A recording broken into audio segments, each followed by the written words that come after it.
So let's see. My first time live. See if I can't move this camera in a little more.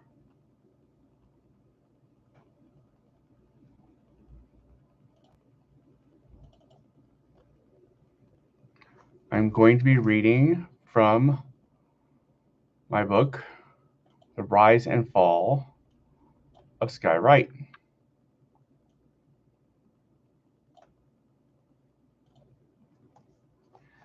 That's her. Oh, that's her right behind me. That is the banner I use for things like book fairs and art fairs. And let's see. So this is the start of my Rise and Fall series, The Rise and Fall of Skye Wright. This is the first book. It's actually 2 stories. You also have to read The Return of the Dynamite Chicks. And I'm going to read one of the many 12-step scenes in this book. This starts off with Skye. She is in 12-step. She goes to Narcotics Anonymous meetings, and this one is about one of the meetings. This is one of the meeting scenes. I start off each chapter with a quote. And the quote that starts this chapter is, "If I ever found a place where I belonged, that in itself would be an identity crisis for me." It was an all too familiar sight, the crowd of smokers under the one lamppost where the cigarette butt can was located. Occasionally, people would mill by the doorway before going into the meeting. But most people who were not under the smoking lamp headed inside to the large multipurpose room where the meeting was going to take place. The church on University that was just by downtown Berkeley had meetings every day, and anyone with any kind of time in the program knew about it. Skye had picked up Molly and brought her there. They recognized the threateningly skinny and sinewy all-black bedecked figure near the church doors. Molly turned to Skye as they walked up to Lee. "Nervous?" Dismissed Skye. "Just think of it as a long share," advised Lee through her black spider bangs. It was going to be Skye's first time being a speaker at a meeting, the one who would give a long talk before the general meeting started. Skye had maintained a fairly strict meeting schedule, going to several meetings a week by putting them down in her calendar and making sure she went at least once a week with Molly, who Skye was happy to support since the general consensus was that Molly, more than anyone else in her sobriety circle, needed to keep going to meetings. She also had made it a point to try and make it to meetings with Lee at least a few times a month. Skye sat down at the table at the far end of the room. Lee was the secretary, as well as the one who convinced Skye into being the evening speaker. Skye folded her hands on the table, trying to get used to looking right at all of the collected people at a meeting, having the whole room looking in her direction, rather than hovering around in the back row. Lee picked up the pile of laminated cards that comprised the opening readings, the 12-step preambles that were read aloud before every Narcotics Anonymous meeting, and made her way around the room. Skye watched Lee as she approached people, asking if they would like to read a card, and wondered about this relatively new friend of hers who was formerly known as the infamous Scather. Lee did not like hearing her old punk moniker from her wild clubbing days. She wanted to be called and known by her actual name, Lee. Unfortunately, virtually every person from their scene had known her as Scather, the hard-drinking, mosh-pitting, two-fisted drunker and brawler who had an amplified reputation as a wild and dangerous disaster area. More than a few down-with-the-street punks had steered clear of her when she was ever at a club or a party or a bar, especially when she was obviously turned on in her own unique brand of hypersonic chaos for a festive night. Because Scather had been so wild, because she had been so off the hook, everyone in the Bay Area punk tribe knew about her.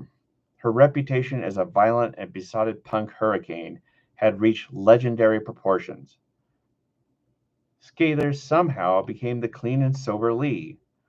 Lee had put herself together well, more so than anyone else.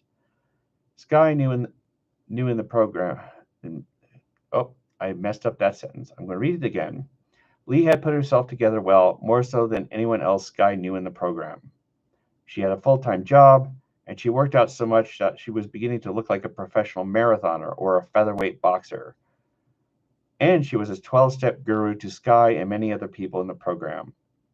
She had become a rock, a leader, an island of stability and responsibility in a sea of sketchy and unbalanced people. Skye clasped her hands together tighter as more and more people kept filing in.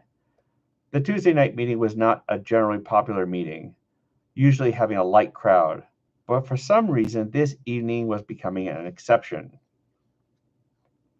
Skye tried to relax as people read the readings aloud. She tried not to think too much about what she was going to say. She tensed up as Lee was about to introduce her. I've known Skye for a long time.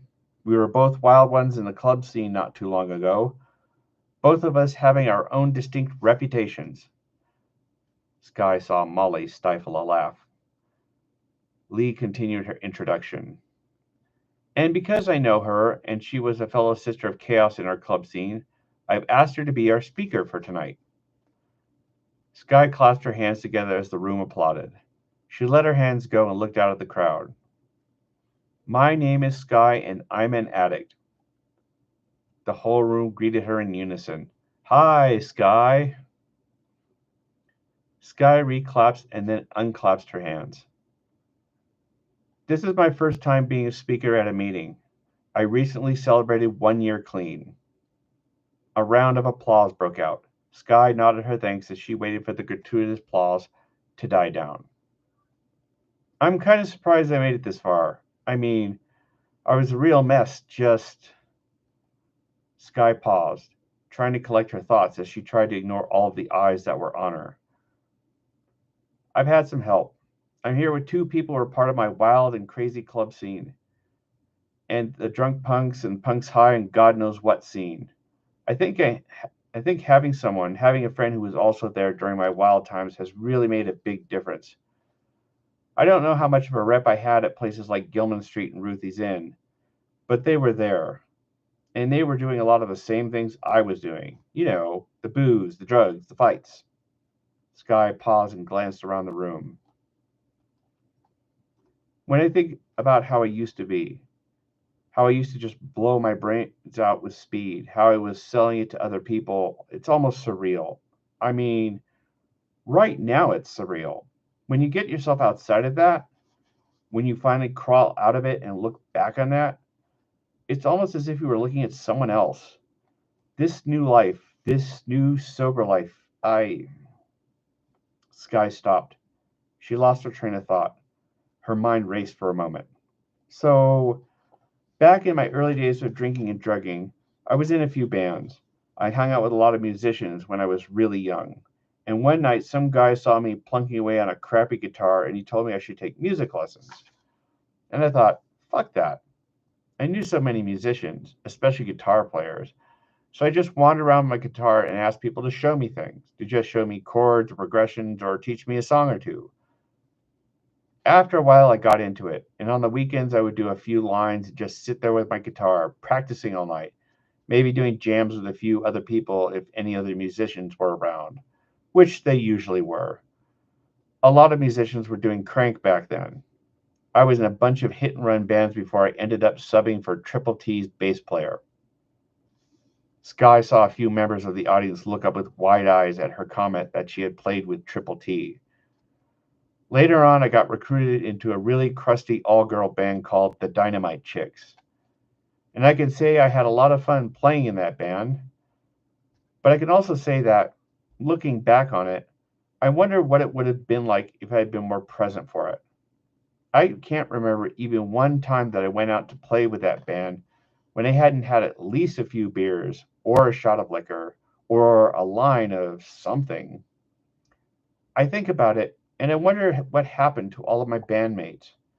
Maybe if we hadn't all been active tweakers and junkies and drunks, then maybe we could have made something out of that band. We were good enough, I think, to have made our mark. Skye got quiet for a moment. She was looking out over the audience as she reflected on what she had just said. It was as if everything she had said out loud to a room of mostly strangers was the first time she was telling such things to herself. She looked down at her hands and she snapped back into speaker mode. I know that even with just a little more than a year, I cannot imagine going back. I cannot imagine getting back into drinking and doing drugs and wasting all of my time with that poison. I think it's also because of what I have to lose. I have a good job. I have a nice little place all to myself. It's the first time I've lived alone, without family or a crazy boyfriend or 50 roommates. And I just don't want to lose any of that. Skye glanced at Lee, who glanced back non-committally. Skye took in a deep breath. In any case, that's my share. Thanks for letting me speak. The crowd applauded. Skye respectfully nodded back. And this chapter continues with a pause, and it moves on to another scene. Molly, Lee, and Skye were at Nathan's Huge Hamburgers up the street. A couple of those scroungy punks swooped on you after the meeting, said Molly. They asked me about playing for Triple T, said Skye as she surgically parsed her cheesecake with her fork. God forbid they rush up to you to ask you about your sobriety, said Lee as she stirred her chocolate milkshake. Did it at least make you feel like a rock star? I guess. They asked me more questions about Triple T than anything else. Molly shook her head. Triple T was something else. I know musicians who would have given their left tit to play with her. Because she was always getting naked on the stage, asked Lee. Oh, hell no. She's a great singer, and her band kicked ass. It wasn't just about the strip show. It's just because I was friends with her, said Skye. That's the only reason I got in on that gig. Still, it had to be something, said Lee. Molly pointed a French fry at Lee. You saw Triple T play, right? Lee rolled her eyes. I vaguely remember something about being at a show where there was a naked singer on stage. I was kind of fucked up all the time back then. Kind of, yapped Skye as she shot Lee a look. Lee looked down into her milkshake. Some of those days are kind of fuzzy. Kind of, yapped Molly as she shot another look at Lee. Really fuzzy. Skye waved a piece of cheesecake at Lee. We don't hear that many war stories from you. Yeah, affirmed Molly. We never hear about any of your club adventures. I bet you got a lot of crazy stories from your time. Jesus, guys, exasperated Lee. I don't even remember entire years of my life back then. I was just... Skye nodded. We know. We remember you from back then. Some of those times, said Lee quietly, are hard to remember. And not just because I was so wasted at the time. Skye and Molly became quiet. Lee brought up her eyes and looked at Skye. I know you said you can't imagine going back, but one thing you should try to do is try to imagine it. Try to think about what could happen to you to bring you back. What would get you to start using again? Skye shook her head. Jesus, that's the last thing I want to do. It's when we start to think we're invincible. That's when we get into trouble. Psh, said Molly. Believe me, I don't feel invincible at all. I know I'm getting better at self-control, said Skye. I didn't bother ordering onion rings. Onion rings, puzzled Lee. She's addicted to onion rings, said Molly. She waved an accusing French fry at Skye. Better than being on meth, muttered Skye. That is one of the 12-step scenes from my book. There are several, including one very key scene. This is the first book, The Rise and Fall of Skye Wright, and it's half of the story. The second half of the story is in The Return of the Dynamite Chicks. All of these are available on Amazon.com, and it's the start of a series that is extending into 5 books. Books 3 and 4 are out already. looking for the Apex Devil Girl, and also Nobody's Hero, which is book 4. Book 5 is called Requiem Descent and is coming out this summer. In any case, this is my first time doing a live stream where I read from these books. I'm doing it on YouTube. I plan to do some live streams on Facebook and also on TikTok, but I wanted to start off doing this here, getting some practice, putting this thing up, over here, just getting my sea legs as far as streaming goes, and see how it went. Anyways, that is one excerpt from my book. I will definitely be around to read more very soon.